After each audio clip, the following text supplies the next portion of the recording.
Hi guys, welcome to our monthly-ish Cool Tools video.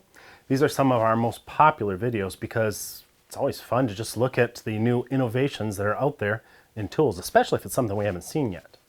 Many of the tools in these videos we pay for ourselves. Others are provided by a retailer or a manufacturer. But as always, if a tool comes from a sponsor of Stumpy Nubs Woodworking Journal, we'll disclose it at the beginning of the video.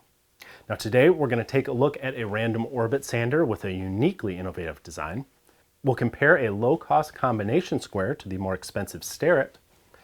I'll show you what may be the best Brad Point drill bits in the world. I'm not even exaggerating about that.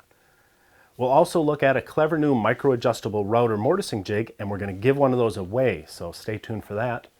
And for our bargain tool of the month, we'll look at magnetic workshop helpers. Now we're going to be moving along fairly quickly so we can get through this. But if you do need to skip ahead to one of the tools we're covering, you'll find links for that in the notes below the video. Just click on Show More if you're on YouTube. Down there you'll also find links to find the various tools on Amazon where you can read other independent reviews about them, which is always a good idea before you make a purchase. But if you do use one of those links to buy something, that helps us out a little bit too, so thanks in advance. Now let's get started with our first tool. This sander caught my attention while I was at a Menards store a while back, because the box said it wouldn't vibrate the crap out of my hands like other orbital sanders do. Well, it didn't say it like that, but you get the point. When I took a closer look though, I noticed several other innovative features that I really just had to try out, so I got one. The most obvious thing is the way the base is designed. The outer ring spins to remove stock more quickly, while the inner section orbits around in a random pattern to clean up any scratches left by the outer ring. It's kind of the best of both worlds. You get the power of a disc sander with the finish of a random orbit sander. Another benefit to that dual ring design is improved dust collection. Rather than sucking dust through 5 little holes like most sanders, this one pulls dust from that great big opening between the 2 circular discs. In this video, I used the sander with some 120 grit paper, which doesn't remove a lot of dust, for 4 or 5 minutes, but you can see that there's a lot of dust in that cartridge. There's no filter to change either, you just open it and dump it out. It wasn't 100% dust collection. I did see some really fine stuff floating around in the air when the light caught it just right, but even without a mask for those 4 or 5 minutes, I was perfectly comfortable. No dust boogers later. If I was going to sand all day, I probably would still wear a dust mask to be safe, or I would hook up the shop vac to an adapter that comes with it so you can put it right on the back. Another cool feature is it has a variable speed dial, which not all sanders have. I really like to have that option. And the switch is sealed, which I consider to be essential if you want a sander to last. As for vibration, which is what drew me to the sander in the first place, it was surprisingly smooth. They say that they cut the vibration down 50%. I'm not sure how I could measure that, but I did feel that it was very comfortable to use. The downside of this sander though, is you have to use their special sandpaper. Regular 5-inch sanding discs are not going to work on this 2-part base. The Rockwell discs are priced right in line with other high-quality sanding discs. So they're about $1 a piece in the 5-pack, a little bit more with the really coarse grits like 40 or 60. One thing I did notice right away about the discs that Rockwell makes is that they're super thick. You can put them on and peel them off again over and over and they're not going to give you a problem. I sanded this pine with 120 grit. I wanted to be able to see the scratch patterns, if any, that the sander left behind. So I cleaned it off, wiped on some boiled linseed oil to help the scratches stand out if they were there. But as you can see, the surface is really, really smooth. That's actually impressive results in soft wood with just 120 grit. It's not often that we see real innovation in such a common tool as a random orbit sander, but this is something that may be worth checking out, so I'll put links to it in the notes below the video. Another cool tool I came across recently are the combination squares sold by a company called iGaging. I use combination squares for every project. It's maybe the most versatile tool in my shop. I have some vintage ones and some new ones, but everybody is always saying you've got to get a Starrett, the gold standard in combination squares. So I was about to pull the trigger on a $94 Starrett when I came across iGaging squares. iGaging is a small business based in California. They claim that their combination squares, which they have manufactured overseas to their own strict tolerances, are comparable to Starrett's at about a third of the price. The gentleman I spoke to was so confident, I not only got the iGaging squares, but he also sent me 2 new Starrett's so I could compare them. Now that's confidence. So let's see, are they really comparable? Well, the most important thing is, are they accurate? There are lots of tests you could run with machine plates and feeler gauges and all that good stuff, but I'm just a woodworker. I only do one test to check my square, and it's never failed me for woodworking purposes. I lay the square on a flat workpiece, and I mark along the edge with a marking knife. Then I flip the square over, put my knife in that first curve, move the square up to the knife, and while holding the knife against the rule, I scribe a second line. If I have one crisp line when I'm done, I know my square is accurate. It's not difficult to do this test at all, and it is a reliable way to judge whether a square is true enough for woodworking. By way of comparison, here's an old Stanley I picked up years ago. It's never really worked all that well, and as I expected, the test showed a deviation on that second scribe line. So this is not square. The Starrett, on the other hand, passed the test nicely, just as I would hope from a nearly $100 square. But the $34 iGaging produced the exact same results. Now, with discount tools, I sometimes wonder about consistency. How do I know I didn't just happen to get a good one and that the next one I ordered would be junk? So I got one of each type that they made and I tested them all. You just saw me test their regular 12-inch square. I also tested the 12-inch square that comes with their center finder and protractor head kit. That one was true. Their 6-inch combination square was tested, and it was true. The 6-inch double square was tested. It was true. And the 4-inch double square was also tested and turned out to be true as well. So that's good news. We know that iGaging makes accurate tools. Now, how does the fit and finish compare to the Starrett? Here's where I saw some small differences. On the 12-inch square, both featured heavy cast handles.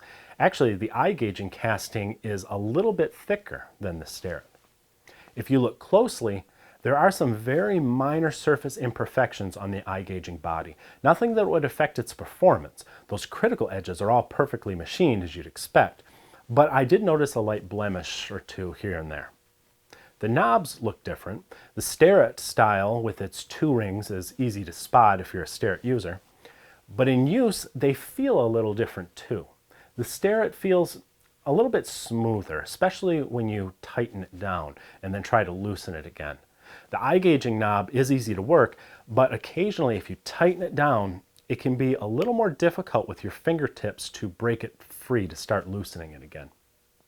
If you take the rule out of the body of the Starrett and try to slip it back in, you'll have to spend an extra second or two getting that inner lock lined up with the groove in the center of the rule. That's just the nature of combination squares.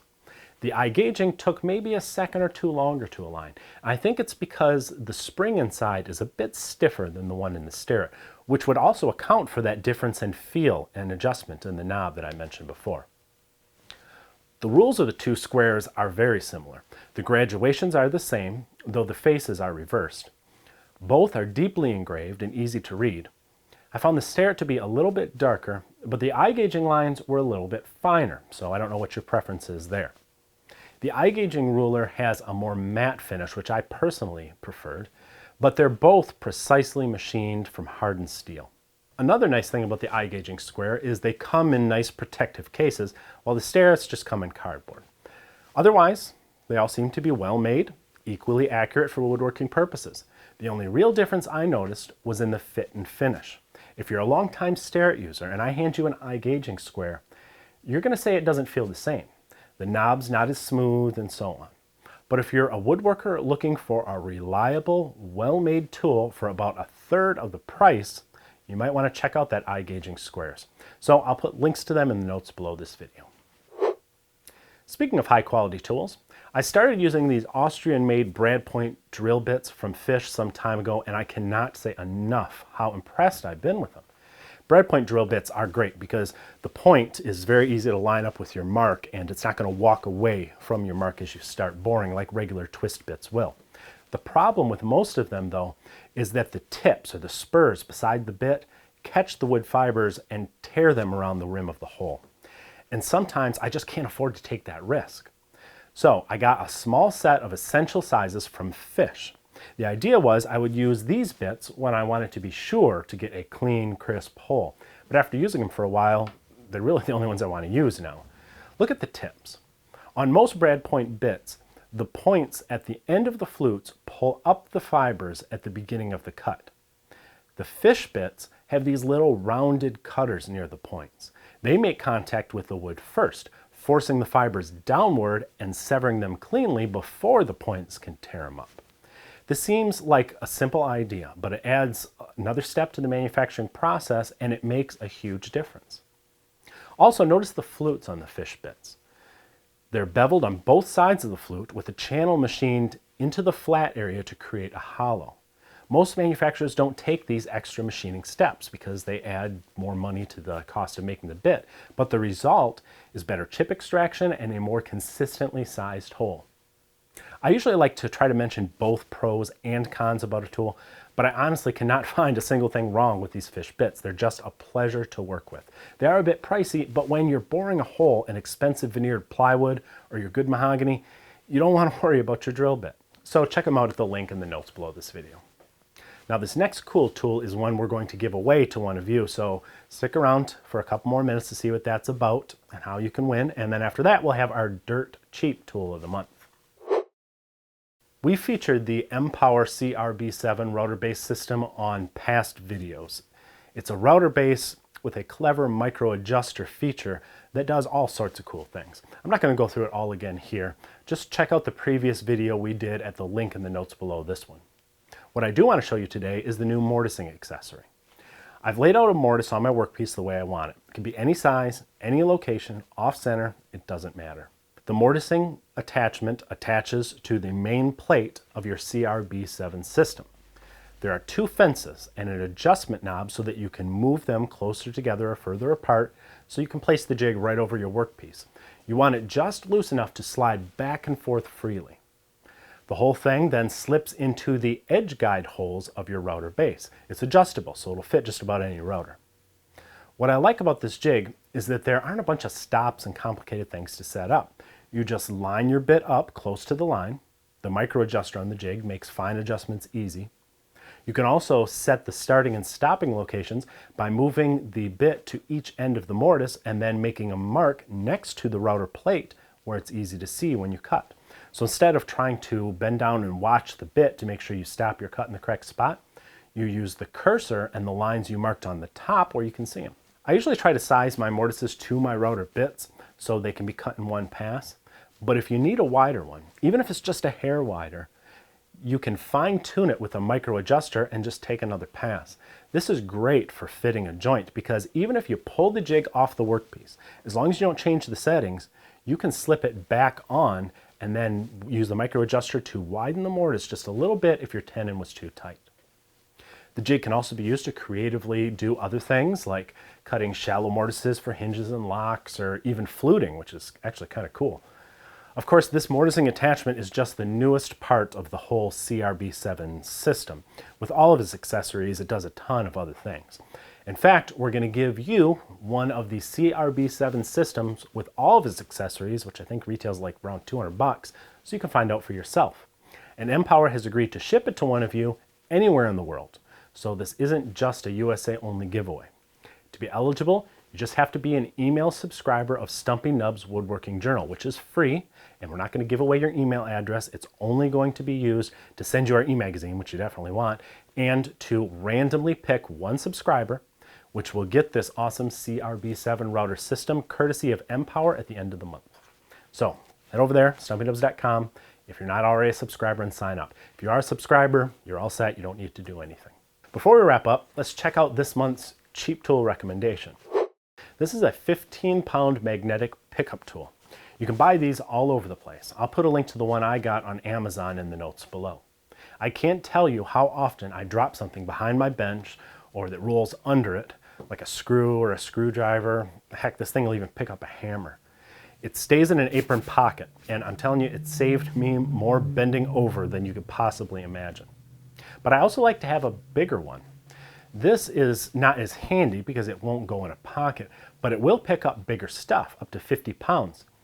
And I use it most often for checking the shavings on the floor for screws and other bits of metal before I suck them up with my dust collector. Here's a tip if you have to pick up a lot of screws and nails at the same time with a magnet like this.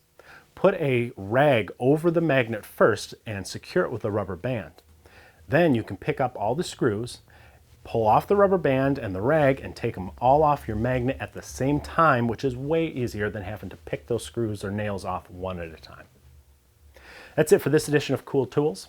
Don't forget to check out the latest issue of Stumpy Nubs Woodworking Journal, which is always full of great woodworking tips, tricks, and tutorials designed to make you a better woodworker.